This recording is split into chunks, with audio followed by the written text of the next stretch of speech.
ថ្ងៃនេះខ្ញុំនឹកឃើញចង់ញ៉ាំចេកអាំងត្រូវមានចេកហើយមានចេកស្រាប់ទៀតក៏ចាប់ដើមធ្វើហើយវិធីធ្វើងាយៗគ្រាន់តែមានចេកយើងចិតចេកនឹងមកប៉ុន្តែចេកនៅស្រុក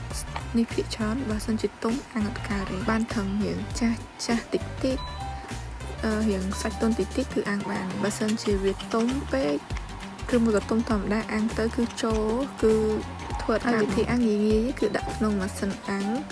តែ10នាទីគឺញ៉ាំបានហើយឆ្លៀតពេលយកចេកទៅអាំងហ្នឹងមកធ្វើទឹកជ្រលក់ឲ្យហើយទឹកជ្រលក់ហ្នឹងក៏ងាយៗដែរវិធីធ្វើយើងគ្រាន់តែមានទឹកដោះគោទឹកដាំឆ្អិនហើយវាក្តៅតិចប្រហែលជា3ស្លាបព្រាបាយអីណាមានខ្ទិះដូងហើយនិងស្លឹកខ្ទឹម